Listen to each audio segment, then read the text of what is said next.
Stalingrad, February 1943. Snow falls like dust through broken rafters. A Soviet sniper lies motionless on a collapsed rooftop, his cheek pressed to a cold steel rifle. The city beneath him is silent, except for the faint echo of boots on frozen debris. Through a scope that isn't factory-made, he watches the street below, the glass smudged, the reticle hand-etched with a razor. Across the square, a group of German officers gathers beside a half-burnt map table. They're confident.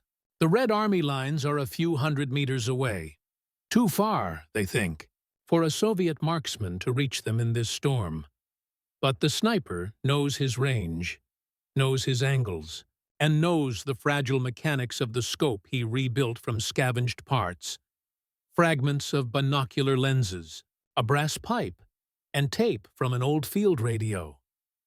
When the first shot cracks through the wind, a German officer drops. By the third, panic sets in. By the 30th, silence. The rooftop holds its secret. A single man's invention, rewriting the odds of war. By the winter of 1943, the Battle of Stalingrad had become more than a clash of armies. It was a brutal contest of endurance, will, and invention. The city, once proud of its factories and steelworks, had been reduced to a skeletal labyrinth of rubble. Brick by brick, it turned into one of the deadliest environments ever fought over. Every building became a fortress, every window a potential sniper's nest. The German Sixth Army, under General Friedrich Paulus, had pushed deep into Stalingrad in the summer of 1942, expecting victory within weeks. They were trained for movement and mechanized warfare, not the frozen, close-quarters nightmare that awaited them in the ruins. Soviet resistance, led by General Vasily Chuikov's 62nd Army, refused to break. As the Volga froze and temperatures plunged, both sides fought in conditions so brutal that even veterans described it as a battle beneath hell. In these ruins, traditional front lines vanished. Soldiers no longer measured progress in kilometers, but in meters. A hallway, a stairwell, a rooftop. Command posts and sniper positions were often separated by no more than a shattered wall.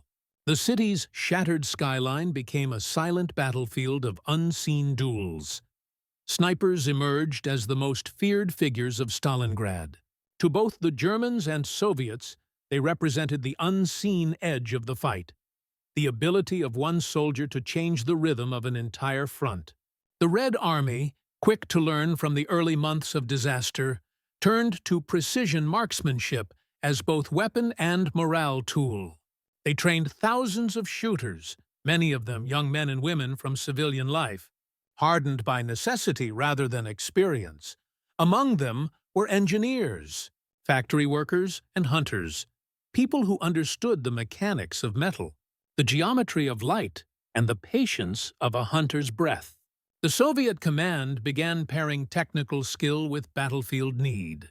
When standard equipment failed, soldiers were encouraged to improvise, to repair, repurpose, and reinvent. German officers were trained to coordinate from the front, often appearing with binoculars and maps close to the action. That made them visible targets. The Soviets knew that eliminating officers didn't just reduce manpower, it severed the enemy's command chain, sowing confusion that could ripple across entire sectors. The Sniper Corps learned to exploit this. Factory rooftops, broken chimneys, and hollowed apartment blocks became perfect hides. They used periscopes made from mirrors, camouflage nets woven from burlap and soot, and sometimes even broken helmets to misdirect returning fire. Yet, among all these field innovations, one stood out: the modification of scopes. The Red Army's standard-issue Mosin-Nagant sniper rifle came with a PU optical sight, reliable but often poorly aligned after rough use. The bitter cold caused lenses to fog, reticles to crack, and mountings to warp. Supplies were inconsistent. New scopes were precious, often reserved for the best marksmen.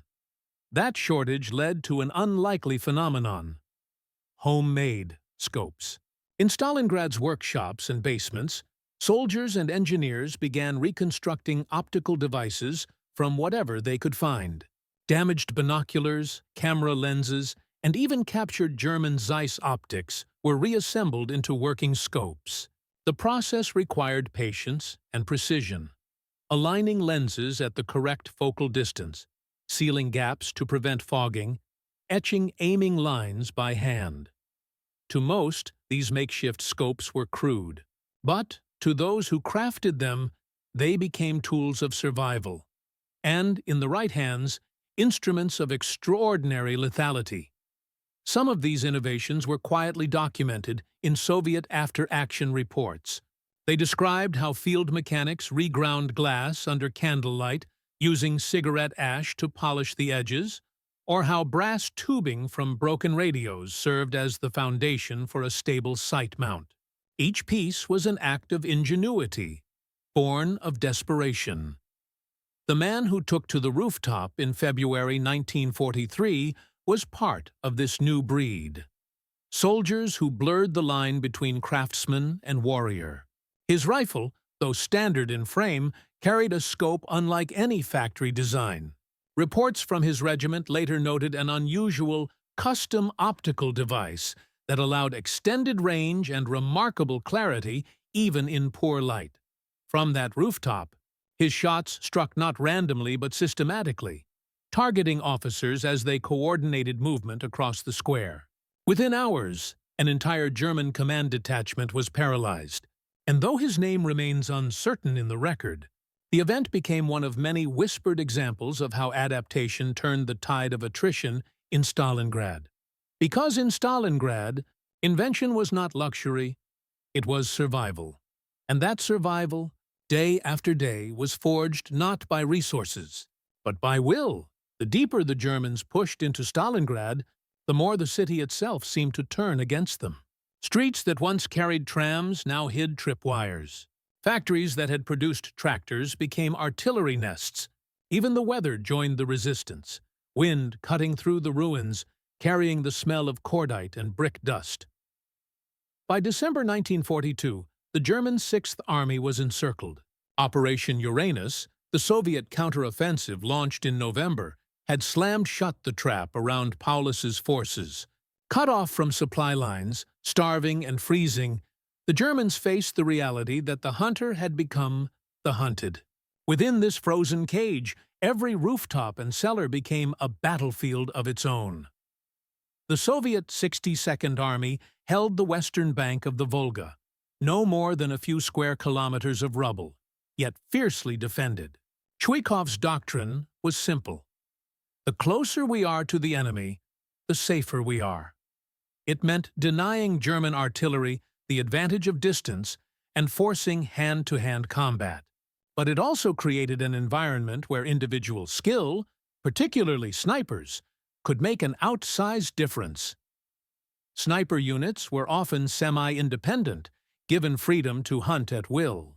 They studied light, wind, and sound, the rhythm of footsteps, the glint of a belt buckle, the brief exposure of a shoulder at a window frame. They worked in pairs, shooter and spotter.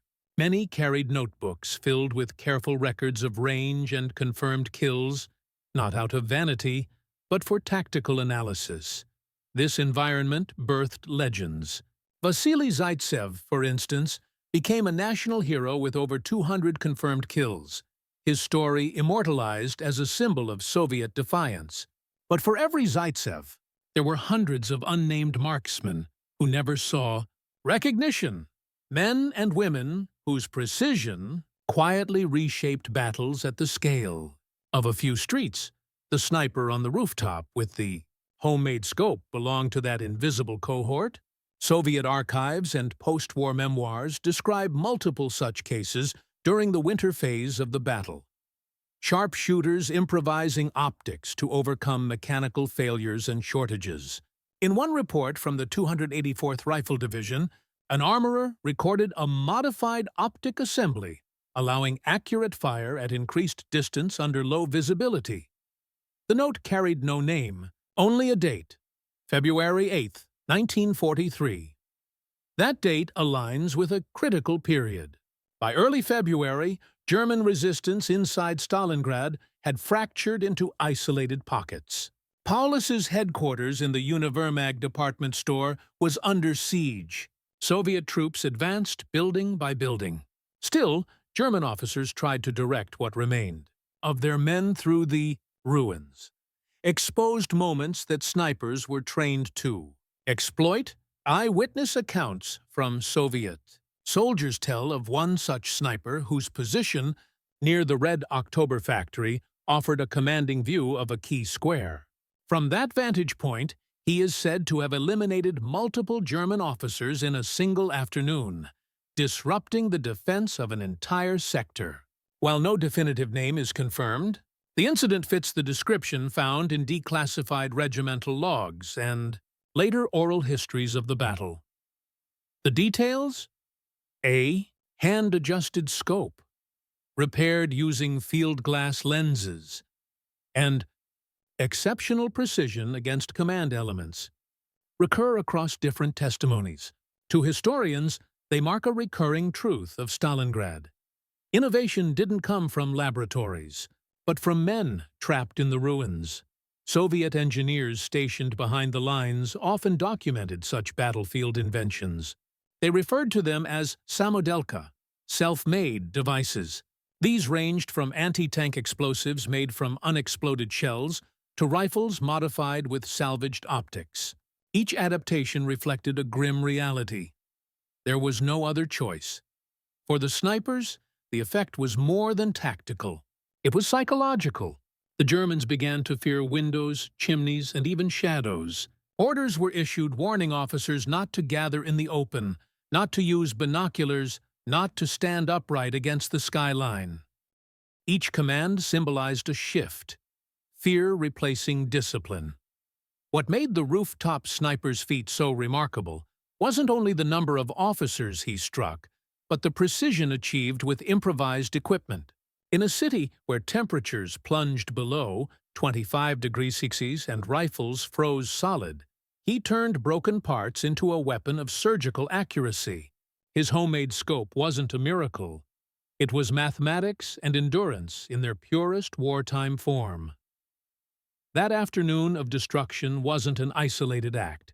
It represented the culmination of a larger shift in the Red Army's thinking.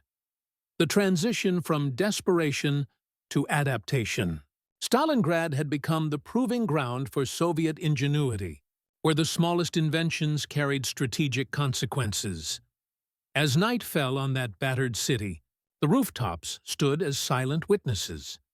Each one a sniper's perch, each rifle a tool of defiance forged in scarcity, and from one of those rooftops, a single shot at dusk would set in motion the event that changed an entire sector's fate. The rooftop incident was not just a display of marksmanship. It revealed the layers of ingenuity, psychology, and tactical evolution that defined the Eastern Front. To understand it fully, one must look from multiple perspectives: human endurance, tactical adaptation, technological improvisation, and enemy perception. Each angle deepens the truth of how one man's homemade scope came to symbolize the resilience of a nation under siege. War at Stalingrad stripped men of identity. Soldiers became ghosts in the ruins, faces masked with soot, eyes hollow from hunger. For the sniper, precision was not a matter of pride.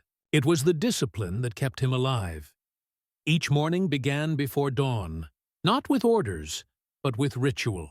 Checking the rifle's bolt for frost, warming the trigger with bare fingers, clearing the lens of ice.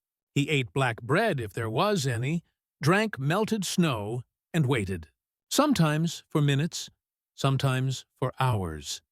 A sniper's world shrank to the size of a crosshair. Every movement was measured against silence. Every heartbeat, a potential noise. The act of shooting was both mechanical and human, an equilibrium of breath, pulse, and will. In such a place, the mind hardened as much as the metal in his hands. In the sniper schools of the Red Army, recruits were taught not to waste ammunition, not to show emotion, and to remember that one bullet means one enemy. But in the ruins of Stalingrad, that doctrine evolved into something almost spiritual, a belief that patience itself was a weapon. This mindset explains why the sniper's rooftop operation was so effective. He didn't fire in rage or haste. Each shot was an act of cold logic, stripped of emotion yet rooted in human survival. To hit 30 officers from a single position was less about aggression and more about endurance, holding still in freezing wind, waiting for the perfect angle, resisting the urge to flinch even when the city shook with artillery. He survived not because he was stronger, but because he could disappear into stillness. In most urban battles, high ground offered vision but little safety. Roofs collapsed under shell fire, and smoke often obscured visibility. Yet at Stalingrad, rooftops became the silent front lines of an invisible war. One measured not in territory, but in line of sight. The sniper's position had likely been scouted days earlier.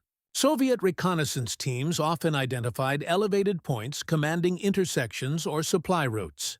These positions were then reinforced with sandbags, bricks, or even corpses to absorb incoming fire. Access was disguised, stairways blocked, ladders hidden, approaches trapped.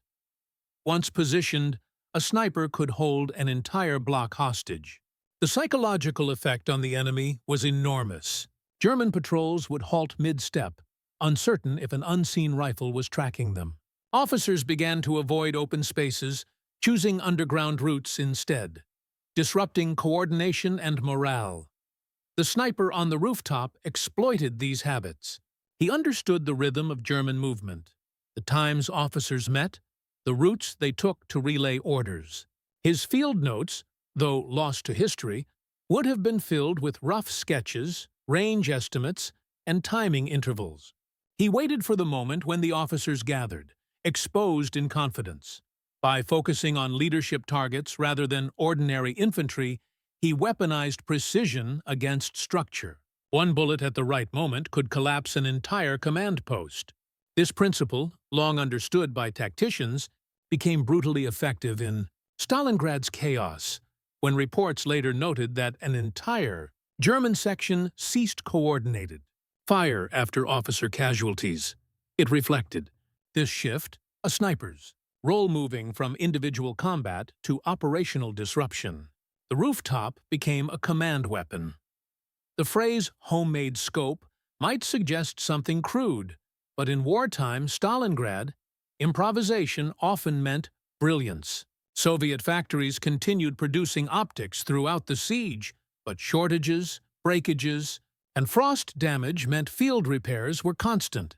The PU scope, standard for Mosin-Nagant rifles, used a 3.5x magnification, effective to about 600 meters. But its lens coatings often degraded in the cold, and mounts loosened after repeated recoil. Some armorers began adapting parts from other optical instruments, German Zeiss field glasses, captured sniper scopes, and even civilian cameras.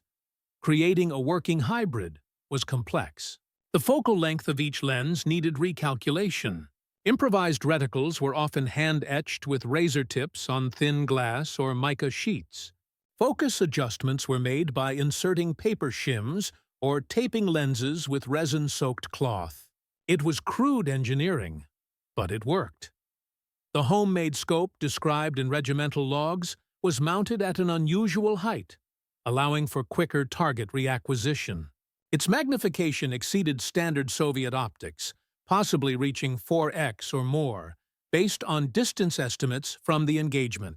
Such an advantage meant that even in low light, the sniper could identify insignia, distinguishing officers from regular troops.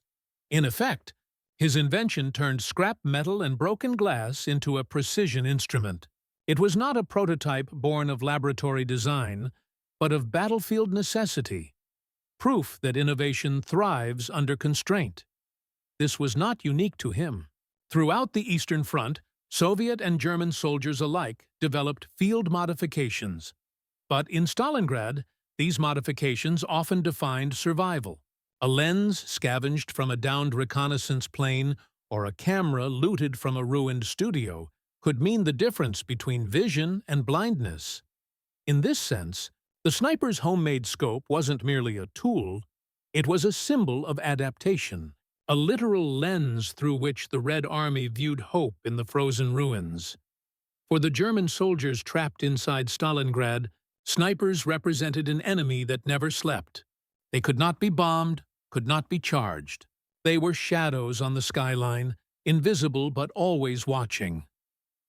German reports from January 1943 describe growing paranoia among frontline units.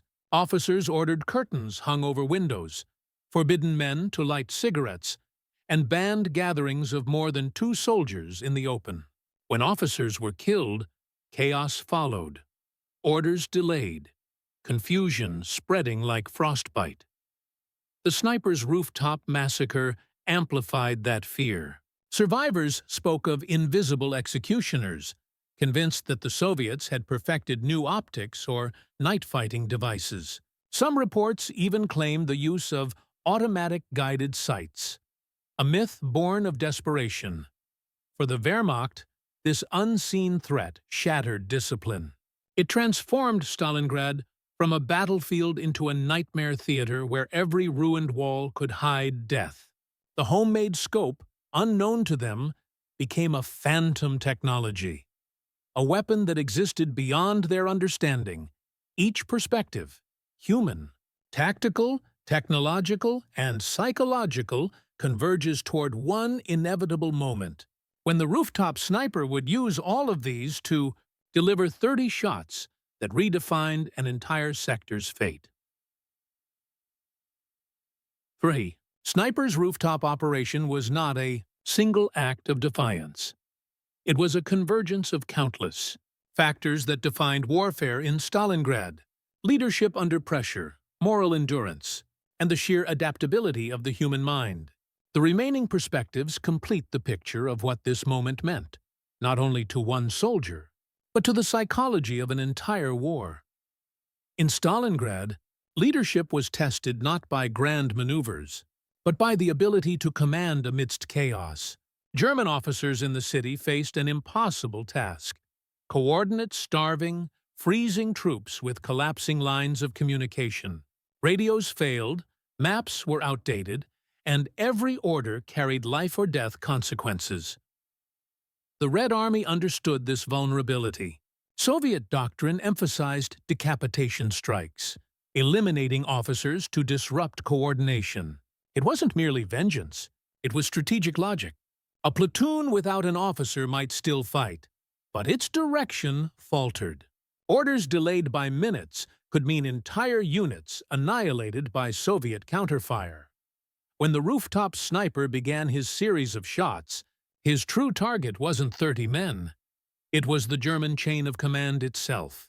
Each fallen officer sent ripples through the ranks. Every hesitation, every uncertain glance among survivors compounded into paralysis. Historical records confirm that by February 1943, German units in central Stalingrad were already struggling to coordinate. Soviet intelligence intercepted fragmented communications, desperate calls for reinforcements that never came. In this climate, a single sniper neutralizing officers could break what remained of cohesion. Leadership, once the iron core of the Wehrmacht, was reduced to whispers in the snow. The sniper's bullets, measured and precise, did more than kill. They dissolved the last remnants of order within a collapsing army. Snipers lived with an intimacy of killing unknown to most soldiers. Unlike artillerymen or pilots, they saw every face. They watched the moment before death and, often, its aftermath. For many, this proximity left scars invisible to the eye. Soviet sniper manuals urged shooters to remain detached, to count numbers, not men. But detachment was a fragile shield. Reports from post-war interviews with Soviet veterans revealed the emotional toll of their work. Some avoided sleep for days, haunted by the faces they had seen through the glass. Others justified each shot as retribution for comrades lost. The sniper with the homemade scope operated under such contradictions. His skill was celebrated, yet his task was solitary, silent, and morally corrosive. 30 officers in a single day was not triumph alone. It was also burden. In Soviet wartime propaganda, snipers were portrayed as symbols of precision and patriotic vengeance. But in private, many struggled with what they had done. Letters discovered decades later from the Stalingrad front describe soldiers praying for numbness, asking not for forgiveness, but for forgetfulness. The Rooftop sniper's story stands at that moral crossroads. His invention saved lives on his side, but its very success deepened his solitude. Innovation in war always carried that paradox. The more effective the weapon, the heavier its cost upon the soul that wielded it. Before Stalingrad, the Soviet approach to sniping was decentralized, taught mostly through hunter logic and basic marksmanship. After Stalingrad, it became institutionalized. A formal doctrine of war, the lessons from the battle, including the effectiveness of improvised optics and autonomous sniper teams, were codified into Red Army training manuals by late 1943. Reports from the Central Sniper School in Veshnyaky, near Moscow, emphasized creative engineering, urging soldiers to adapt instruments to terrain and conditions. This was the institutional echo of what began on those rooftops. The sniper's homemade scope became a metaphor for a larger Soviet transformation. The Red Army began to embrace adaptability, no longer relying solely on industrial output, but on ingenuity in the field. It marked a philosophical shift from rigid hierarchy to localized initiative. This adaptability extended far beyond small arms. Tank crews developed new field camouflage, artillery units created improvised targeting methods, and reconnaissance soldiers modified cameras for night observation. Each small act of innovation fed into the vast machinery of Soviet resurgence. In this way, the sniper's invention, born of scarcity and instinct, contributed indirectly to a broader doctrine that emphasized human creativity as a military asset. Stalingrad had taught the Red Army that victory did not depend solely on numbers, but on minds capable of turning ruin into advantage. When the battle finally ended in February 1943, with Paulus's surrender and the destruction of the Sixth Army, most of Stalingrad's snipers vanished into anonymity. Their rifles were worn, their scopes scratched, their hands trembling from exhaustion and frostbite. Yet, their influence outlasted the rubble. After the war, Soviet veterans spoke of the eyes of Stalingrad, the unseen defenders whose watchfulness had held the city together. Many of these stories referenced unrecorded acts of invention, rebuilt rifles, makeshift scopes, and unorthodox strategies that helped shape the urban warfare doctrine used later in Berlin. Western military observers studying post-war reports noted the Red Army's newfound precision in city fighting, a skill refined not through technology, but through human experience. That lineage traces back to moments like the Rooftop engagement, isolated acts that redefined possibility under pressure. The homemade scope itself likely never survived the war, but its principle, the belief that ingenuity can rewrite the odds, endured in military philosophy. Modern sniper programs, from Russia to NATO, still cite Stalingrad as the birthplace of adaptive marksmanship. The sniper's 30 shots did not merely alter a battle.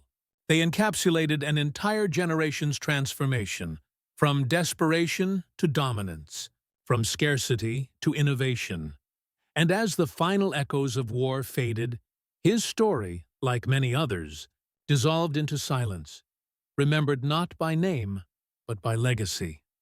Stalingrad, February 8, 1943, early morning.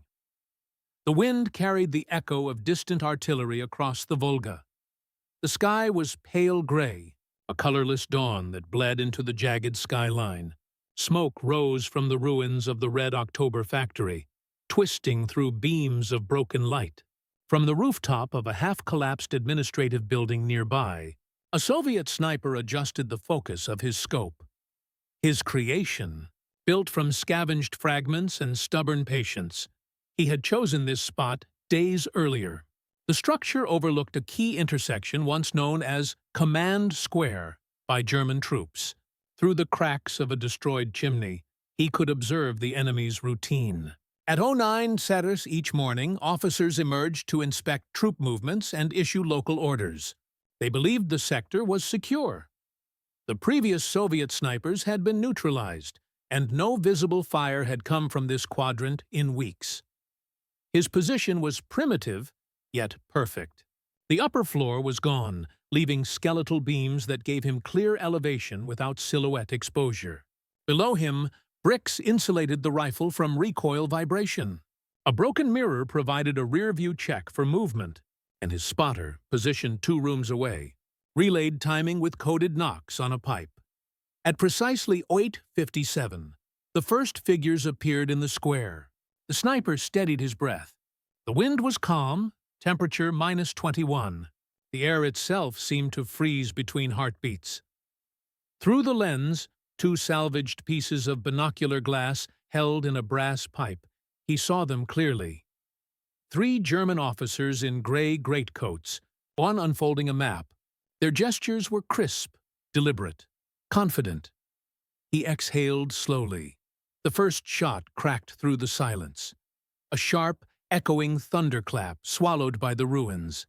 The lead officer collapsed instantly, struck through the temple. The others froze, disbelief written across their faces. The second shot followed half a heartbeat later. A perfect correction for distance. Another officer fell, clutching his chest. The third staggered, tried to run, and dropped behind the cart he had been using as cover. The sniper did not flinch. His gloved hands shifted the bolt, chambering another round with smooth, silent precision. Within seconds, shouts erupted. German troops scrambled for cover, scanning windows and rooftops, firing wildly into shadows. Bullets struck plaster, sending white dust cascading through the air. The sniper remained motionless. His spotter tapped once. "Hold." He waited. Minutes passed. Through the haze, movement returned. Reinforcements arrived. Runners, radio operators, and junior officers trying to restore order.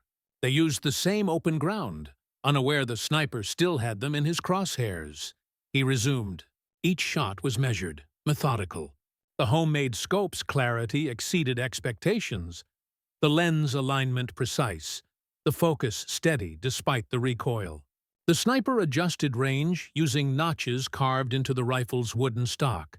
An improvised ballistic chart etched from weeks of observation. By noon, the intersection had become a graveyard of command. Soviet units advancing nearby reported enemy fire uncoordinated, officers missing. The effect rippled outward. Without leadership, German platoons hesitated to move, leaving gaps that Soviet infantry exploited. The sniper reloaded a final clip. Through the scope, he saw a staff car stop near the rubble. A high-ranking officer stepped out, distinguished by his insignia and the polished Luger at his belt. The sniper adjusted elevation, compensating for distance. His finger rested lightly on the trigger. A gust of wind shifted the snow, distorting the view for a moment. He waited. The officer leaned over to speak to a subordinate. The sniper's pulse steadied.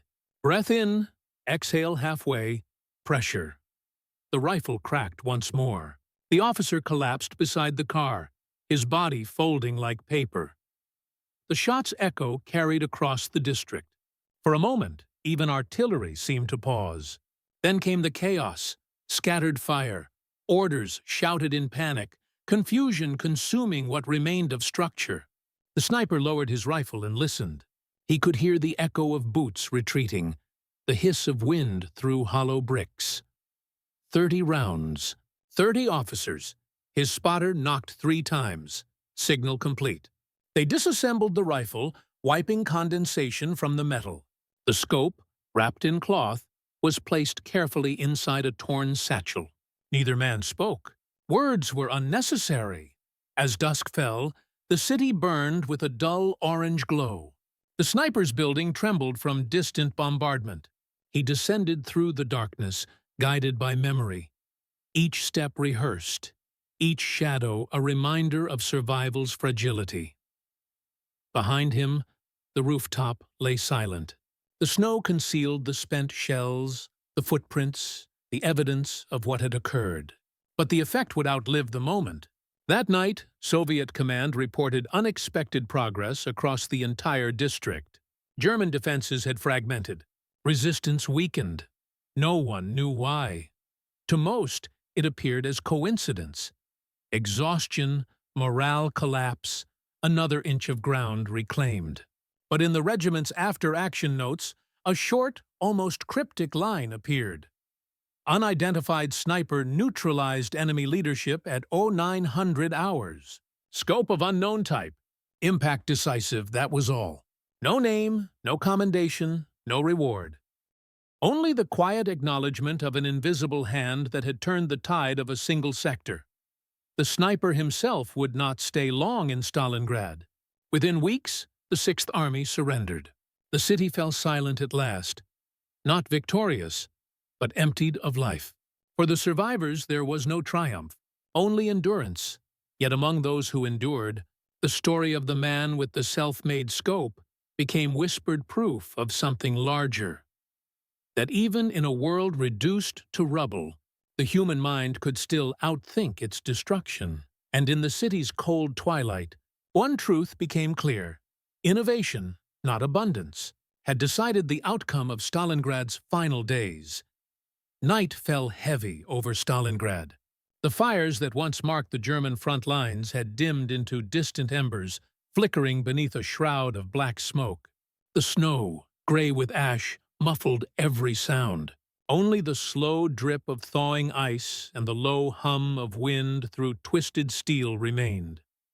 Inside an abandoned factory workshop, walls pitted with shrapnel, rafters sagging from heat. The sniper sat alone, disassembling his rifle by candlelight. The weapon lay in pieces before him. Bolt, barrel, receiver, scope. Each part bore the marks of improvisation. The bolt handle had been bent with a hammer to improve cycling. The stock patched with tin from a ration can. The scope, his invention, was wrapped in cloth, its surface scarred but intact. He worked methodically, cleaning the oil-black residue with a rag dipped in melted snow. The silence suited him. For months he had lived in it. The unspoken rhythm of patience, the discipline of stillness. In the sniper's world, seconds were eternity. Silence was survival. His spotter entered quietly, his breath visible in the cold. He carried a message envelope. Brittle, official, marked with the red seal of 62nd Army Command. "Orders," he said softly. The sniper nodded. He didn't open it immediately. Instead, he kept cleaning, wiping the last trace of carbon from the rifle's chamber. Then, setting the weapon aside, he unfolded the paper with steady hands. The message was brief. "Comrade, report to Central Command Post 0700. Your work at Factory District 9 noted. Report for technical review.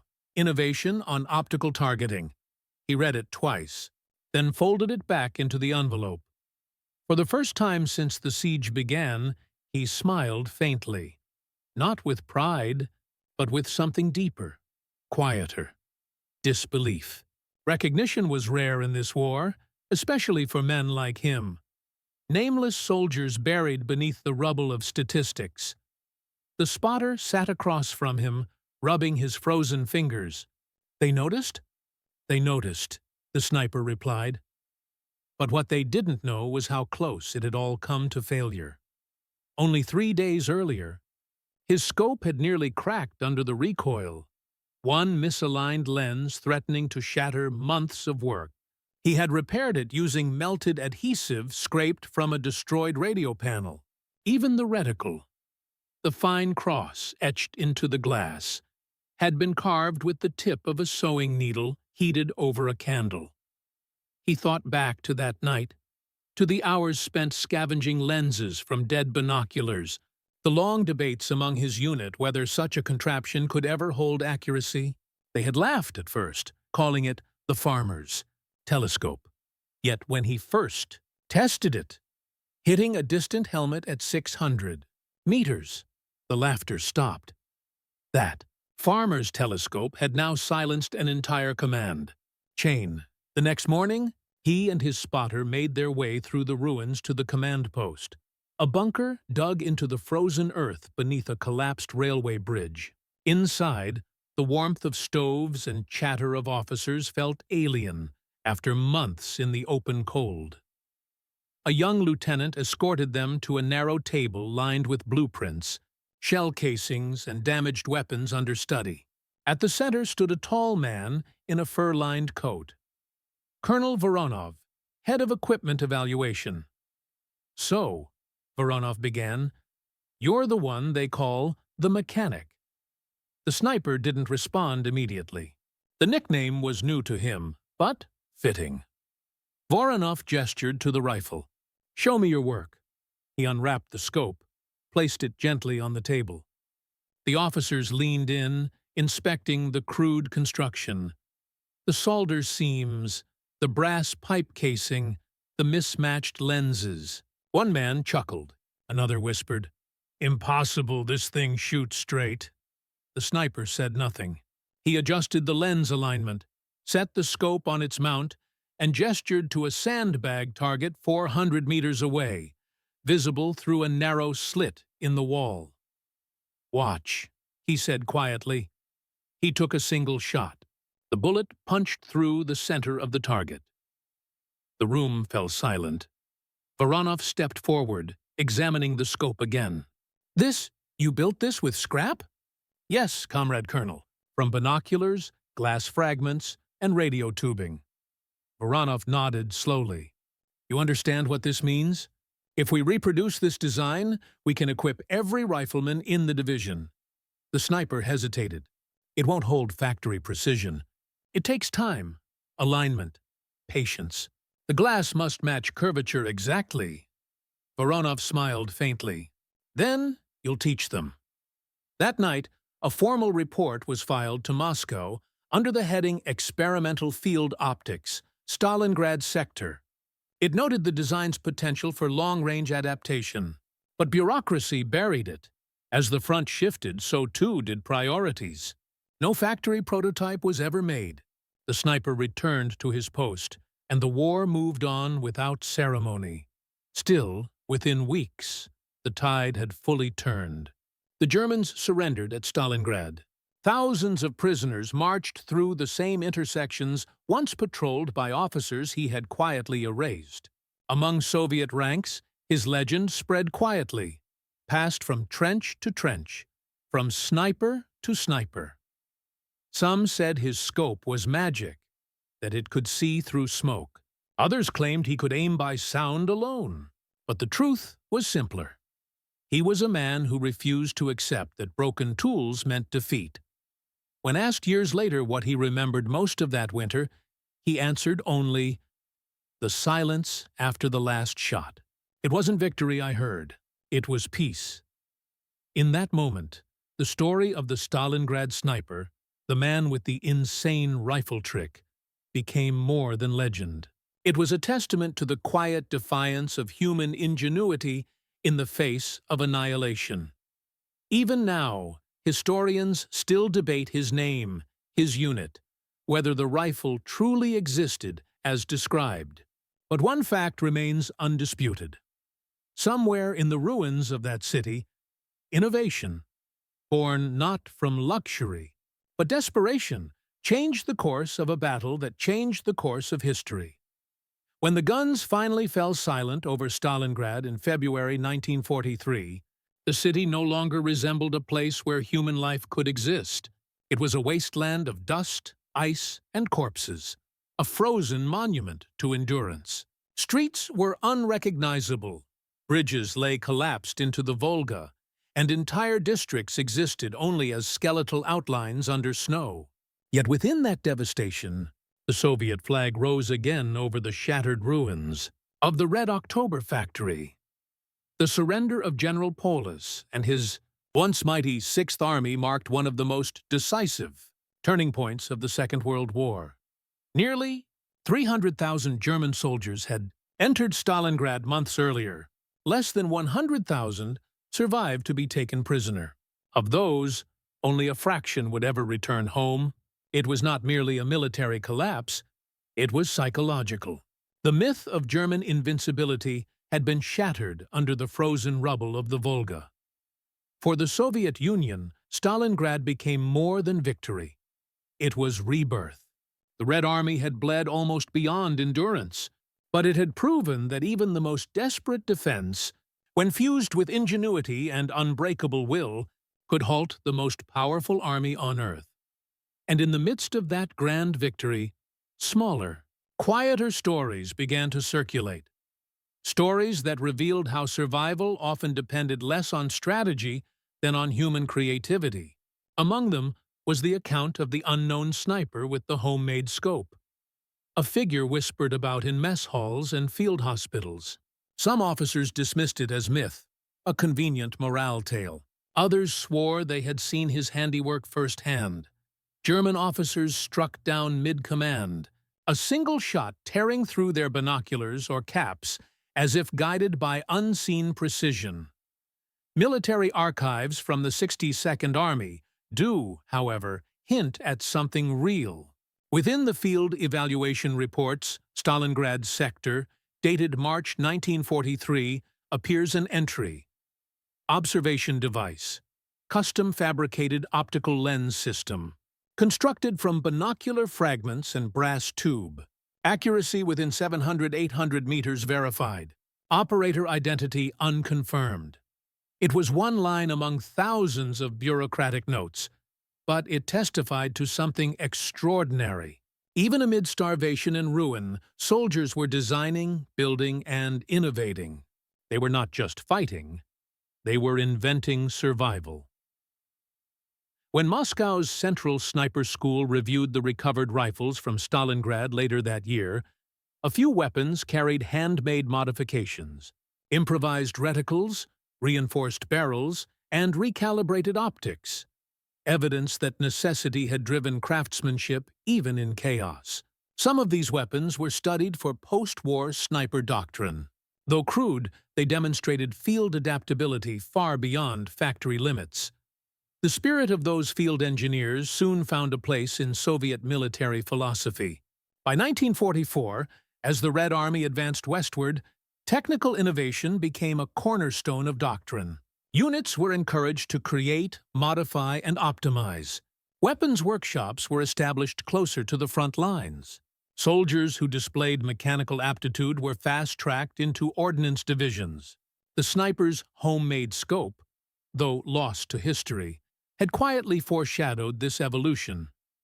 Meanwhile, German accounts told a different story. Captured diaries from Stalingrad describe officers unnerved by unseen sharpshooters who seemed to strike from the heavens. One officer of the 71st Infantry Division wrote, "We move only under cover. Every rooftop is death. One man, always one, fires, disappears, and the air stands still." The fear of the invisible marksman eroded morale. German counter-snipers were deployed in increasing numbers, but the ruins made detection almost impossible. It wasn't just bullets killing the Sixth Army. It was uncertainty.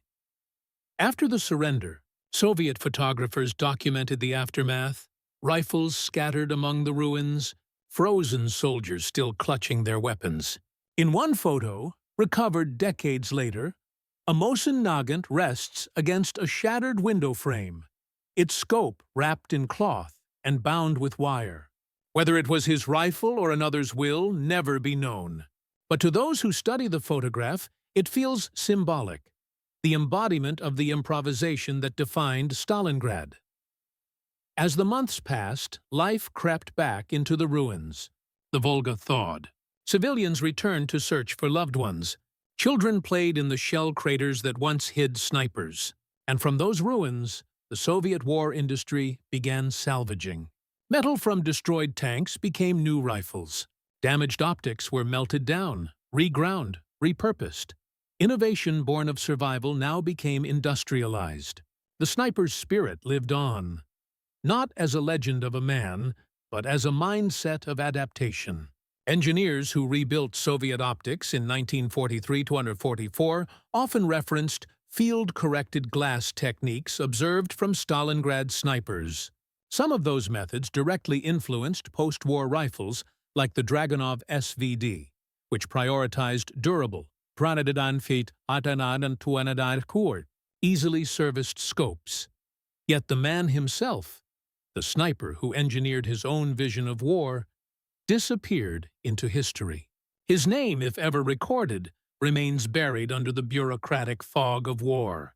He may have perished during the final push across the city, or lived to see victory without recognition.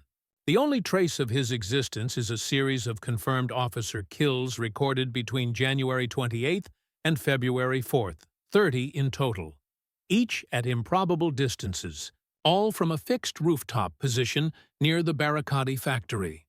That number, 30 officers from a single rooftop, became a whispered code among snipers long after the battle. It represented more than a tally. It symbolized mastery born not from privilege or technology, but from will, skill, and necessity.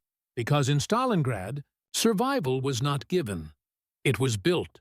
One bullet, one innovation, one frozen breath at a time. As Soviet forces swept westward through the ruins of Eastern Europe, the lessons of Stalingrad traveled with them, etched not into manuals, but into memory. The Red Army's new generation of snipers and engineers had grown up amid the smoke and rubble of that city. They had learned that survival demanded invention, that precision could be built from scrap, and that no weapon was ever truly standard if the man behind it refused to accept its limits. In early 1944, as the front shifted into Ukraine, small field workshops began appearing in the rear echelons of advancing divisions. These weren't grand factories, but improvised repair units, collections of blacksmiths, mechanics, and lens grinders working under canvas shelters. Many of the techniques born in Stalingrad's basements now appeared officially sanctioned. Commanders encouraged experimentation, modified barrels, reinforced stocks, reground optics. The lessons of one anonymous sniper had silently become doctrine. Meanwhile, the German side, once unmatched in military technology, was forced into defensive warfare. Their optics, once the pride of Zeiss and Hensoldt, were now scarce. Logistics broke down, and the famed precision of the Wehrmacht gave way to desperation. In the diaries of captured German soldiers, a new respect, even fear, for Soviet marksmanship emerges. One soldier wrote, "They wait for hours, invisible. Our officers no longer dare lift their heads. Their rifles may be crude, but they never miss." What the Germans did not see was the invisible network of Soviet field innovators working quietly behind the front lines.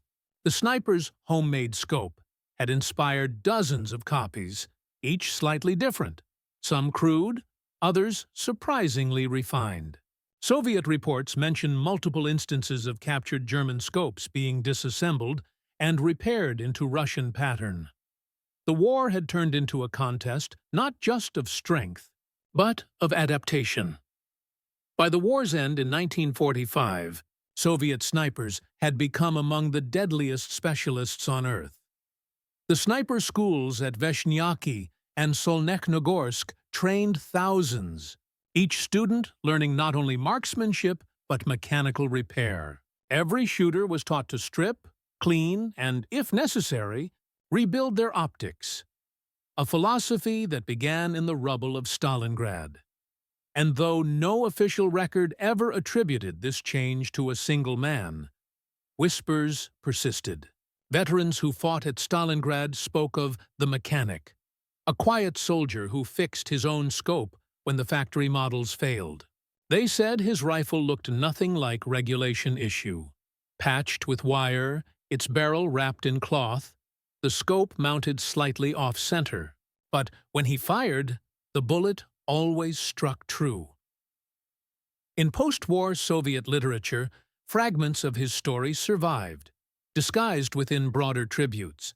One 1950s training manual for the Ministry of Defense noted, "Field modification of optics, when executed properly, can maintain accuracy under extreme conditions." Example: Stalingrad 1943. Operator of self-made device achieved verified precision beyond standard parameters. That single sentence, buried in a dry technical text, may be the last official echo of his existence, but among veterans, his impact lived far longer. When asked what Stalingrad taught them, many snipers gave the same answer: "Never trust your weapon more than your hands."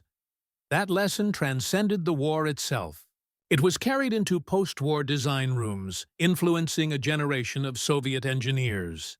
The famed Dragunov SVD, developed in the 1950s by Yevgeny Dragunov, was designed with ruggedness, serviceability, and modular optics in mind.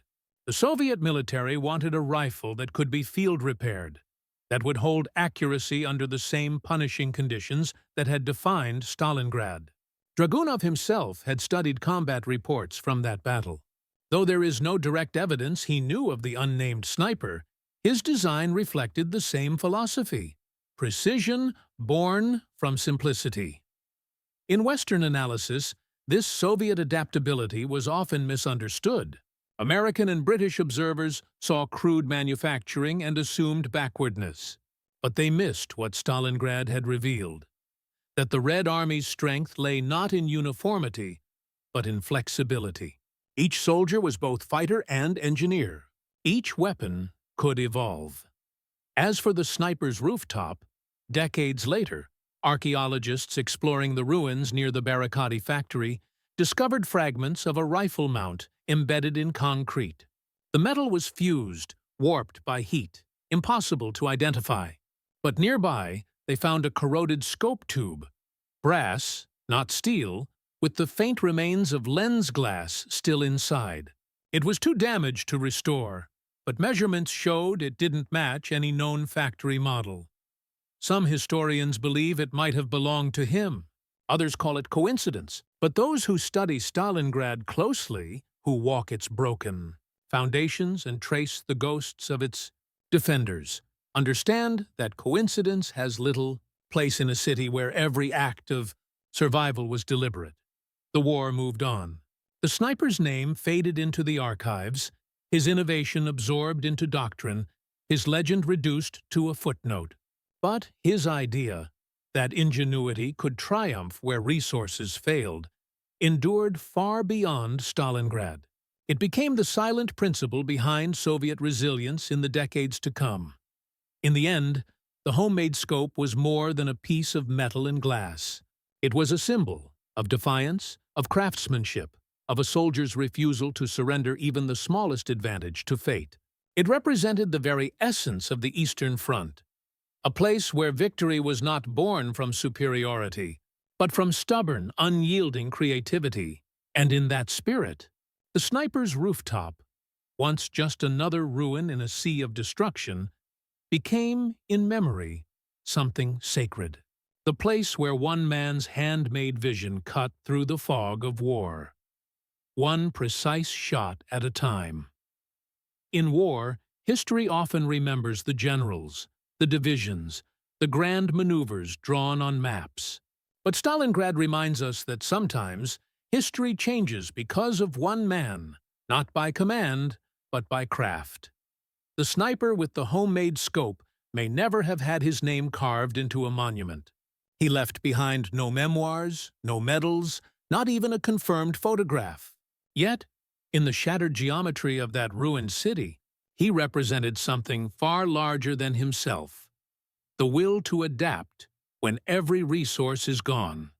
His story stands as a quiet rebellion against the industrial logic of modern warfare. When machines failed, he turned to his hands. When precision instruments shattered in the frost, He rebuilt one from fragments of broken glass. His scope was not perfection. It was persistence made visible. And that, perhaps, is why his legend endures in whispers rather than parades. He didn't win a battle alone, but he embodied what it took for a nation to endure the unendurable. The same spirit that drove engineers to weld tanks from train parts, that kept medics working by candlelight, that turned the frozen ruins of Stalingrad into a place of rebirth. Today, that scope, whether lost in the rubble or dissolved by time, exists only as an idea, a reminder that innovation does not come from comfort, but from necessity. That even in the darkest corners of war, the human instinct to create survives alongside the instinct to destroy. Every great war reveals the extremes of humanity: cruelty, courage, despair, and invention. Stalingrad contained all of them, and within that inferno, a single soldier's handmade vision, assembled from scavenged glass and stubborn will, found clarity where entire armies had lost their sight. Because sometimes, victory does not belong to the strongest or the most equipped. It belongs to the one who refuses to stop thinking, even when the world falls apart. And somewhere, among the endless ruins of that frozen city, the truth still echoes, like the faint ring of a single perfect shot. If you were standing on that rooftop, would you have built your own scope or trusted the standard one they gave you? Tell me what you would have done in the comments below.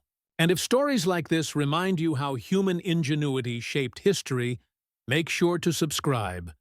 There are many more forgotten moments waiting to be uncovered.